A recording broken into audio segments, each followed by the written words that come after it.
আনসারকে দিয়ে যে খেলা শুরু হইলো তাতে বোঝা যায় প্রতীক সরকারের সেনাপতিরা এখনো সবল এবং সক্রিয়। এই আনসার কাণ্ড একটা কিন্তু ওয়েক আপ কল প্রফেসর ইউনূসের সরকারের জন্য। সরকারের সব স্তরে হাসিনার লোকজনদের না বের করে দিলে এই অনিশ্চয়তা এবং স্থবিরতা কাটবে না। আমি এটা ক্রমাগত বলে আসতেছি, সুপ্পু থেকে শুরু করে হাসিনার নিয়োগ দেওয়া ব্যক্তিদের বের করে না দেওয়ার ফল আমরা পাচ্ছি এবং পাইতে থাকবো। এর আগে শীর্ষ আদালতের মাধ্যমে কু করার চেষ্টা হয়েছিল, আগামীতে এই ধরনের চক্রান্ত চলতেই থাকবে। কেউ যদি মনে করে থাকেন পরাজিত ফ্যাসিস্টরা এবং তাদের প্রভু ভারত সবকিছু মেনে নিয়ে বসে থাকবে, তাহলে কিন্তু বোকার স্বর্গে বাস করিচ্ছেন। ওদের ফেলে যাওয়া জঞ্জালগুলো সমূলে সাফ করেন। ছাত্ররা আনসার কাণ্ড ব্যর্থ করে দিচ্ছে, কিন্তু ছাত্রদের ডাকতে হবে কেন? পুলিশ আছে না, বিজিবি আছে না, আর্মি আছে না? ছাত্ররা কি ছাত্রলীগ না মাস্তান যে এরা এই শেষ পিটাবে সবাইকে আর সবাই ঠান্ডা থাকবে? এটা কোনো প্রসেস হইলো? আনসার অনেক আগে থেকে প্রস্তুতি নিতেছে, আমরা সবাই জানি। আর স্বরাষ্ট্র উপদেষ্টা লেজ মলতেছে বসে বসে। ওই যে দেখেন স্বরাষ্ট্র উপদেষ্টা মালদারে দেখেন কেমনে কথা কয়। তিন উপদেষ্টা এবং অন্যান্য যারা সহকর্মী সবার সাথে আলোচনা করে আমরা একটা সিদ্ধান্ত উপনীত হয়েছি, এখন থেকে রেস্ট প্রথা থাকবে না আনসারে। আর অন্যান্য যে যাদের দাবি দাওয়াগুলি আছে ওই জন্য একটা কমিটি করে দেওয়া হচ্ছে। এই কমিটি পর্যালোচনা করে আমাদের কাছে পাঠিবে এবং তা আমরা আন্তঃমন্ত্রণালয়ে বসে একটা সিদ্ধান্ত নিব। এটি আপনাদের কাছে আমাদেরই, আপনার এই মেসেজটা সবাইকে পৌঁছায় দেন।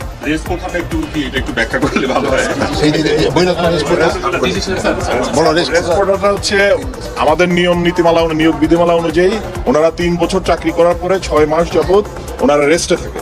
এরপরে ওনারা আবার অঙ্গীভূত হয় 6 মাস পরে। এই 6 মাস ওনাদের জীবন জীবিকাটা একটু দুর্দশার মধ্যে থাকে, সেই জন্য ওনাদের মূল সমস্যাটা ওই জায়গায়। এই জন্য আমরা সবাই মিলে একটা একমত পোষণ করি যে এই প্রথাটা যেন বাতিল করা হয় নিয়োগ বিধিমালা থেকে। সেটা আমরা কিভাবে বাতিল করা হবে সেই প্রক্রিয়াটার মাধ্যমে আমরা এটাকে রেগুলার জব হিসাবে কিভাবে করা যায় সেটা আমরা দেখেছেন কথা কিতে পারে কাঁপিচ্ছে। হ্যাঁ, কাঁপিচ্ছে কেমন করে? আমি শিওরের ডরাই প্যান্ট ভিজাই ফেলছে। এরা কোন আক্কেলে স্বরাষ্ট্র উপদেষ্টা বানাইছে? শোনা যায় এটা নাকি বিএনপির রিকমেন্ডেশনে করা হয়েছে। সত্য মিথ্যা জানি না। উই নাকি কেউ গেলেই তাকে কয় যান বিএনপি করেন বিএনপি করেন, এটা নাকি কয় উই বিএনপির প্রতি কৃতজ্ঞতায়। যাই হোক, সত্য মিথ্যা তো জানি না। আবার অনেকে আমার কাছে উষ্মা প্রকাশ করেছে যে আমি কেন ওরে 111 কইছি। উই নাকি ররে ফাটায় ফেলবে একেবারে, কারণ বিডিআর বিদ্রোহ নিয়ে ইন্ডিয়ারে ধরবে, ও ঠেসে ধরবে। আপনাদের কি মনে হয় ইন্ডিয়ার সামনে দাঁড়ানোর হিম্মত রাখে? সব অপদার্থ উপদেষ্টা নিয়ে চলতেছে। আর এক উপদেষ্টা তৌহিদ সাহেব, উনি মায়ের বাচ্চা হবে তাই ছুটি নিয়ে নাকি আমেরিকা গেছে। এটা রক্তাক্ত বিপ্লবের পরে এই হইতেছে উপদেষ্টার অবস্থা। সারাজন কইছে যে সমস্ত মামলা দেওয়া হইতেছে তার নাকি প্রথম পর্যায়ে পার হইতে পারবে না। তো এর দায় কার বলেন? আপনারাই বলেন। স্বরাষ্ট্র আর আইন উপদেষ্টার তো নাকি? যাই হোক, আসিফ নজরুল একটা ব্যাখ্যা দিছে, কিন্তু এটা নিয়ে পরে আলাপ করবো। আজকে অন্য বিশাল প্রচুর আলাপ আছে, সেই জন্য আজকে এটা ধরিচ্ছি না। তো যে অভিযোগে মামলাগুলো দেওয়া হয়েছে তার বেশিরভাগ ক্ষেত্রে তো হাস্যকর। যেভাবে গ্রেপ্তার হচ্ছে অতি নাটকীয়, আর যেভাবে আদালতে তোলা হচ্ছে তার দায়িত্ব জ্ঞানহীন। আপনি যদি কোনো একজনকে অভিযুক্ত করে আদালতেই তোলেন, তারে মাইরা বিসি ফাটায় তো দিতে পারেন না, তাই না? আপনি শুরু করলেন ডিম মারা দিয়া, এটা মানা যায়। কিন্তু এখন আপনি এমন মাইর দিলেন যে বিসি ফাইটে যাবে। মাহমুদুর রহমানের উপরে কুষ্টিয়া আদালত প্রাঙ্গণে হামলা আর কালামানিকের বিসি ফাটায় দেওয়া কোন ভাবে আলাদা? আসিফ নজরুল কাছে দুটো নাকি আলাদা। আলাদা না, দুটো একই জিনিস। অগ্রজ সাংবাদিক মাহমুদুর রহমান সাহেব, উনাকে আদালতে কি নির্মম ভাবে রক্তাক্ত করা হয়েছিল? তখন আপনারা সবাই কি প্রশ্নটা করেছিলেন? আপনাদের টিভি থেকে এই নিউজটা দেখাতে পেরেছিলেন? বিএনপির আইনজীবীরা এই কাজ করতেছেন কলে, এটা সবাই কইতেছে। নিজের বিবেককে প্রশ্ন করেন কাজটা ঠিক করতেছেন কিনা। মানিকের বিসি ফাটাইলে পাবলিকে খুশি হবে। আমার তো মনে হচ্ছে যে পাবলিক খুশি করার মিশনে নামিছেন উপদেষ্টারা। একজন গ্রেপ্তারকৃত অভিযুক্তকে যদি নিরাপত্তা দিতে না পারেন, তাহলে ক্যান্টনমেন্টের মধ্যে আদালত বসান। ক্যান্টনমেন্ট ছাড়া তো এখন আপনাদের কোনো গতি নাই। কিছু হইলে ক্যান্টনমেন্ট, কিছু হইলে আর্মি, তো যান ক্যান্টনমেন্টের মধ্যে যে আদালত বসান, ওইখানে নিরাপত্তা দিতে পারবেন। তো মানিকের উপরে হামলার জবাব কিন্তু প্রফেসর ইউনূসকেই দিতে হবে। আজ হোক কাল হোক, এক সময় দিতে হবে। বিএনপির আইনজীবীদের কেউ এই প্রশ্ন করবে না।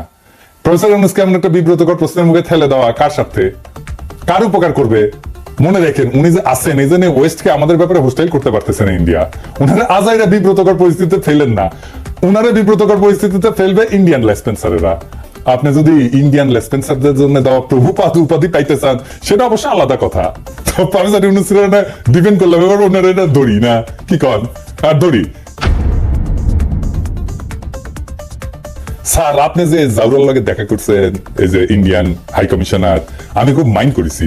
আপনার কেউ নিশ্চয়ই বলে যে পিনাকি হুদাই মুখ খারাপ করে। দেখেছেন কি টাইটেল করেছে? দেখেছেন পত্রিকার নিউজে? দেখেছেন? হ্যাঁ, এই টাইটেল যদি সত্যি না হয় তাহলে আপনার দপ্তর থেকে প্রতিবাদ পাঠাবেন, আর যদি সত্য হয় তাহলে আপনাকে জবাব দিতে হবে কেন ইন্ডিয়ার কাছে আপনি সাহায্য চাইছেন। প্রণয় ভার্মার লগে আপনার দেখা করতে হবে কেন? সৌজন্য? হ্যাঁ, ওই যে কইছে সৌজন্য সাক্ষাৎ, তো ও সৌজন্য দেখাইছে আপনারে স্যার? কি কন? আপনার শপথ অনুষ্ঠানেও আসছিল, আসে নাই, ওই সৌজন্যটা টুকু দেখাই নাই। এই তো জাউরের সৌজন্য বোধ, তাই না? আপনি বলেন ছাত্ররা আপনাদের দায়িত্ব দিছে, তো ছাত্ররা কি ভারতের সাথে কুসুম কুসুম সম্পর্ক অনুমোদন করে না তো। তবে এই ছাত্রদের সম্পর্কে কিছু বলা দরকার একজন অগ্রজ হিসাবে, আর এই লড়াইয়ের একজন স্টেক হোল্ডার হিসেবে। আর প্রফেসর ইউনূসকে কিছু ইনসাইড স্টোরি সম্পর্কে বলা দরকার, তাইলে ওনার বক্তব্যগুলো আশা করি আরো নিখুঁত হবে। এই বিপ্লবটা স্যার ছাত্ররা শুধু একা করে নাই, ছাত্ররা লড়াই স্পিয়ার হেড ছিল, মানে যারা রাজনীতির ভাষায় বলে ভ্যানগার্ড, মানে কমিউনিস্টরা কয় আর কি ভ্যানগার্ড, বর্ষার ফলার মতো আর কি। বর্ষার ফলা কিন্তু একা কিছু না, এটা অকার্যকর অস্ত্র বা সামান্য কার্যকর অস্ত্র। আর পিছের লাঠিটাও একা কিছু না, সামান্য কার্যকর অস্ত্র, কিন্তু দুইটা একসাথে এটা কার্যকর অস্ত্র হয়ে উঠছে। তো বর্ষার ফলাটা হইতেছে ছাত্ররা, আর জনতা হইতেছে পিছের লাঠিটা। ছাত্রদের সাথে জনতার নাম ছিল, ব্যাপকভাবে নাম ছিল, শুধু বিশ্ববিদ্যালয়ের ছাত্র না, মাদ্রাসার ছাত্রর নাম ছিল, শহীদ হয়েছে কাতারে কাতারে। কে নামে নাই? রিকশাওয়ালা, গার্মেন্টস সরকার, জামাত, বিএনপি, হেফাজতের কর্মীরা, আবু সাইদকে শিবিরের সাথী। তো গত 15 বছর ধরে যারা লড়াই করছে তাদের রক্ত অশ্রু কান্নার উপরে দাঁড়ায় আছে এই লড়াই। এই লড়াই দাঁড়ায় নাই, এই লড়াইকে আকাশ থেকে পড়ছে, হঠাৎ করে বিজয় আসছে। আবু সাইদ যে বুক চিতায় দাঁড়াইছে, এই দাঁড়ানোটা প্রথম কে দাঁড়াইছে বাংলাদেশে? দেখেন তো এই ছবিটা, গার্ডিয়ানে ছাপা হয়েছিল, বিএনপি কর্মী। তারা এইভাবে অসংখ্যবার দাঁড়াইছে। মুক্তিযুদ্ধে যেভাবে আওয়ামী লীগ কুক্ষিগত করেছিল, জনতার বিজয়কে আওয়ামী বিজয় রিডিউস করছিল, সে একই কাজ কইলেন না। আওয়ামী ন্যারেটিভের পরাজয় তো দেখলেন, এবার আপনাদের এই ন্যারেটিভও কিন্তু পরাজিত হবে যদি এটারে ছাত্রদের লড়াই হিসাবে শুধুমাত্র প্রতীয়মান করেন। 5 তারিখে আর্মি গুলি চালায় নাই, চালাইতে পারতো। চালাইলে কি হইতো, প্ল্যান কি ছিল? প্রফেসর ইউনূসকে জিজ্ঞেস করেন। আমি ওনারে একটা কাজ করতে রিকোয়েস্ট করছিলাম, স্যার তো জানেন আপনি, যাতে আর্মির গুলি করে ঠেকানো যায়। উনি কাজটা করছিলেন, আপনাকে ধন্যবাদ। ওনার কাজটা সূত্র ধইরা আমার একজন বড় ভাই যিনি জাতিসংঘে কাজ করতেন, তিনি জাতিসংঘে কিছু গুরুত্বপূর্ণ ভূমিকা রাখছিলেন। জাতিসংঘের মহাসচিবের কাছে একটা ক্রুশিয়াল ভূমিকা ছিল। আমি প্রফেসর ইউনূসকে জানাইছিলাম যে এত কিছুর পরেও যদি আর্মি গুলি করে তাহলে প্ল্যান বি কি? আর্মির সাবেক জেনারেলরা আর্মি কনভয়ের সামনে দাঁড়াইতো। কারা কারা দাঁড়াইতো আমি আজকে নাম কইলাম না। হাসিনা যদি টিকা যাইতো তাহলে প্ল্যান সি ছিল।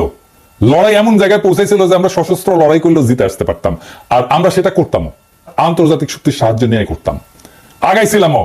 আর বেশি না কই। এইবার আমি একটা খুব খারাপ একটা সেন্সিটিভ প্রশ্ন করি, স্যার আপনারাও করি, ছাত্রদেরকেও করি, কিছু মনে করেন না প্রফেসর ইউনূস এবং ছাত্ররা। এই যে কয়েকশো পুলিশ মারা গেল, মাইরা যে টাঙ্গায় রাখা হলো, কে করছে? ছাত্ররা। আপনারা এটার ওনারশিপ নেবেন না তো? থানা আক্রমণ হইলো একের পর এক, এমন কোন থানা নাই বাদ গেছে। পুলিশ যে আতঙ্কে পলাইলো, কে মাইরা টাঙ্গায় রাখছিল? কে? ছাত্র ভাই আপনারা রাখছিলেন? হ্যাঁ, কে করলো এটা নিশ্চয়ই বুঝতে পারতেছেন। এই বিপ্লবী সহিংসতা কোনো র্যান্ডম ঘটনা না, আর এগুলো ছাত্ররা করেও নাই। কিন্তু বিপ্লবী সহিংসতার একটা ডিসাইসিভ রোল ছিল। হাসিনা না পড়লে পুলিশের পরে আমলাদের সিরিয়াল ছিল। হ্যাঁ, আমি জানি বাইসা গেছেন আপনারা। ওই যে সব সুন্দরী সব অপসরীরই একটা দুর্গন্ধযুক্ত গুজ্জদার থাকে, সেরকম এরকম বিপ্লবের একটা বিপ্লবী সহিংসতা থাকে যেটা কেউ ওন করে না, কিন্তু ওই বিপ্লবী সহিংসতাটা দরকার। সেই জন্য আপনি বিপ্লবের পুরা গল্প কোনোদিন পাইবেন না, কারণ এই কথাটা কেউ বলবে না যে আমি এটা করেছি, কেউ বলবে না, কেউ স্বীকার করবে না, কিন্তু এটা হয়েছে। যাই হোক, তাই সবাইরা বাদ দিয়ে একটা গ্রুপকে মহিয়ান করে তোরা কৌশলকে বাদ দিতে অনুরোধ করি। তরুণ ছাত্র নেতা এবং উপদেষ্টা পরিষদের জন্য সামনে কিন্তু বিপদ আছে। বিপদটা কি আমি একটু বলি, খুলে বলি। ছাত্ররা একটা শক্তি, সত্য, কিন্তু ছাত্র নেতারা ডিসপোজেবল কথাটা শুনে আবার মাইন্ড করেন না। ছাত্র নেতাদের শক্তি অতি ক্ষণস্থায়ী। আমিও ছাত্র নেতা ছিলাম, আমিও ঠিক 90-এর অভ্যুত্থানের নেতা ছিলাম। হাজার হাজার ছাত্রকে ডাক দিলে এক কাতারে আনতাম। এখন ওই ছাত্রদের আনতে পারবো না, কারণ তারাও ছাত্র নাই, আমিও নাই। ওদের সবার সংসার হয়েছে। রাজশাহী মেডিকেল কলেজে গেলে হ্যাঁ, সাবেক ছাত্র পরে পরিচিতি পাইছে, পিনাকি ভট্টাচার্য হয়েছে, সেই জন্য হয়তো আসবে অনেকেই। কিন্তু আমি যদি আজকাল পিনাকি না হইতাম, কেউ আসতো না। ছাত্র নেতার তার যে কনস্টিটিউয়েন্সি, সেটাতে খুব অল্প সময় থাকে, খুবই অল্প সময় থাকে। ওই যে জায়মান অক্সিজেন বলে কথা আছে না, সামান্য সময় থাকে, ওই রকম জায়মান তার শক্তিটা। এই যে 90-এর অভ্যুত্থানের অগ্রপথিক ছাত্র নেতারা, এই যে দেখেছেন ওনারা কোথায়? এই যে বিচিত্র প্রচ্ছদ প্রতিবেদন হয়েছিল আমাদের সময়, বিচিত্র প্রচ্ছদ প্রতিবেদন হওয়া মানে বিশাল বিশাল ব্যাপার। বিচিত্র প্রচ্ছদ প্রতিবেদন হয়েছিল, ওনাদের ছবি দেয়া, ওনারা কোথায়? কোথাও নাই। অথচ ওনাদের কথায় তখন দেশ চলত। এরশাদের পতনের পরে বাংলাদেশের ছাত্র নেতাদের মধ্যে 4 খলিফার চাইতে বড় ছাত্র নেতা আসে নাই। ওনাদের গত 40 বছরে কোনো বেল ছিল রাজনীতিতে? ছিল না। এখন আজকাল ছাত্র নেতারা ডাকলে হাজার হাজার ছাত্র আসে, ঠিক 5 বছর পরে ওই ছাত্র ইউনিভার্সিটি থেকে বেড়ে গেলে সেই একই বাগানে আসবে নতুন কুড়ি, শুধু সেই সেদিনের মালি থাকবে না। ছাত্র রাজনীতি কফি হাউসের সেই আড্ডা, বুঝছাও, এটা থাকে না।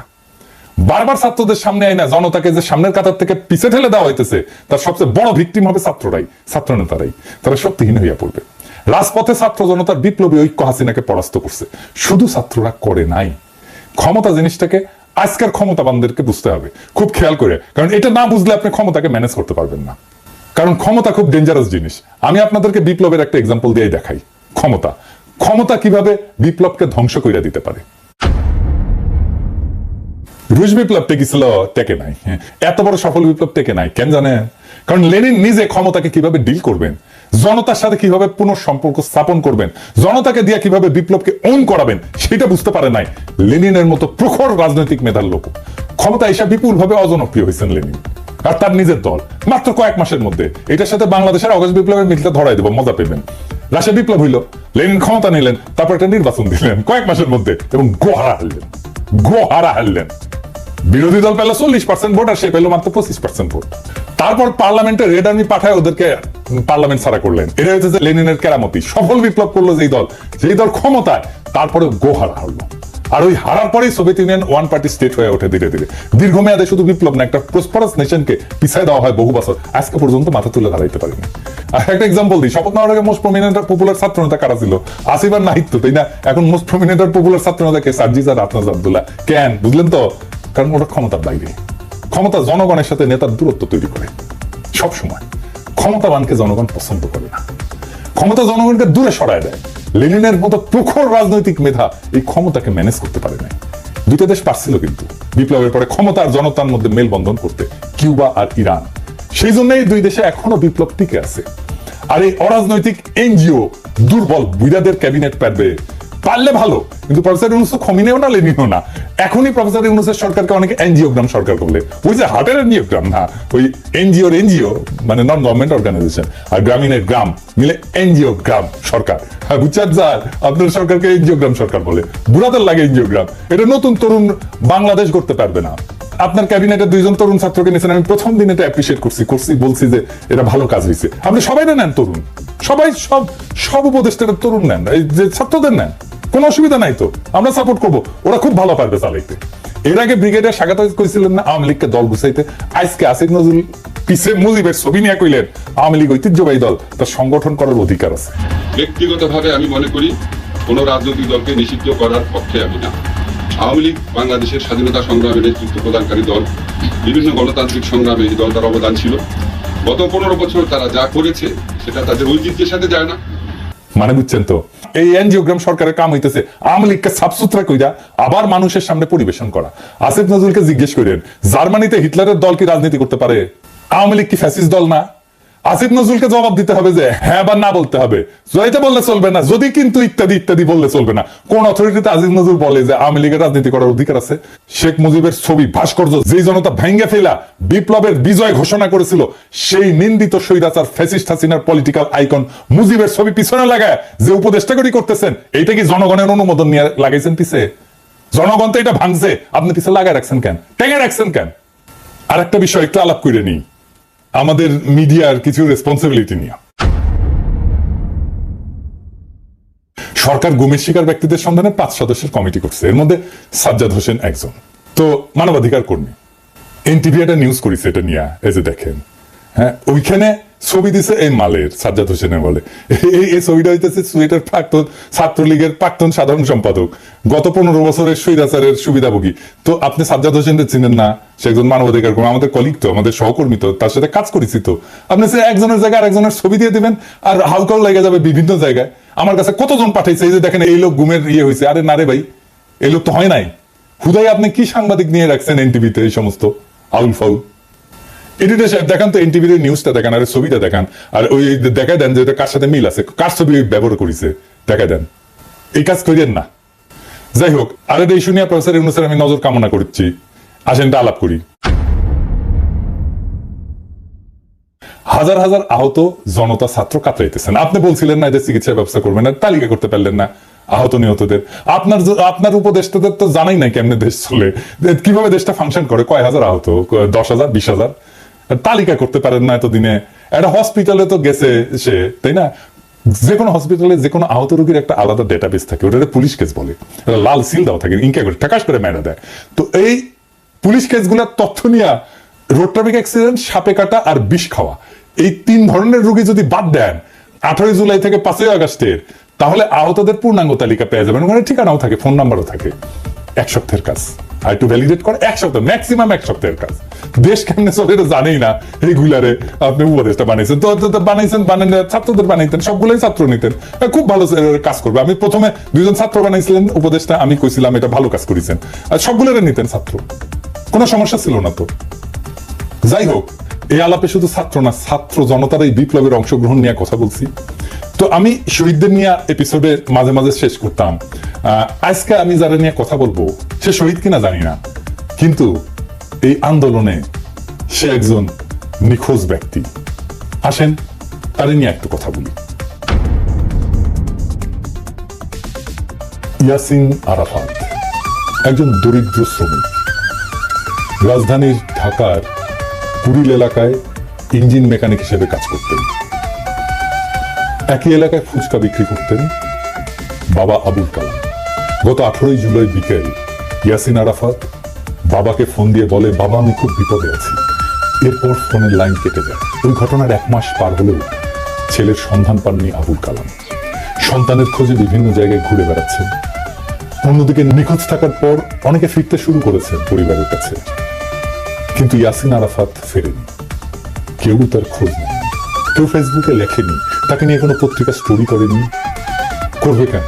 সে তো আর এলিট না, নিতান্তই সাধারণ শ্রমিক, যারা কোনো প্রতিদানের আশা ছাড়াই লড়াইয়ের মাঠে নেমেছিল। কোনো কোটা না, কোনো চাকরির ন্যায্যতা না, নিতান্তই সে হাসিনার নির্মম শাসনের বিরুদ্ধে, ছাত্রদের উপরে চলা নির্মম ফ্যাসিস্টের আক্রমণে বিক্ষুব্ধ হয়ে পথে নেমেছিল। সম্ভবত তার জীবনটাও দিয়ে দিয়েছে। তারপরে বেওয়ারিশ লাশ হয়ে কোথাও দাফন হয়ে মাটিতে মিশে গেছে এতদিনে। তার বাবা কাঁদতে কাঁদতে ছেলেকে খুঁজছে। তার কান্নাও একদিন শুকিয়ে যাবে। বিপ্লবের এমন অসংখ্য শহীদ অগোচরে থেকে যাবে। এইসব জানা অজানা অসংখ্য শহীদদের রক্ত মারিয়ে যারা ক্ষমতার মসনদে বসলেন, তারা এই ফ্যাসিস্টকে সাফ সুতরো করে আবার আমাদের পরিবেশন করবেন। হাসিনার অনুগতদের দিয়ে প্রশাসন চালাবেন। পিছনে ফ্যাসিস্টের আইকনের ছবি ঝুলিয়ে একটু গ্লানিতে ভুগবেন না। ইয়াসিন আরাফাতের বাবা আবুল কালামের জীবনটা এক অসীম দুঃখে ডুবে গেছে। প্রত্যেকদিন সকালে হয়তো তিনি ঢাকার কুড়িলে যান, যেখানে একসময় তার ছেলে ইয়াসিন আরাফাত কাজ করত। পুরনো স্মৃতির টানে তিনি প্রতিদিন সেখানে যান, যেন অলৌকিকভাবে ছেলেকে দেখতে পাবেন হঠাৎ। কিন্তু ইয়াসিন আরাফাত ফেরে না, আর কোনোদিন সে ফিরবে না।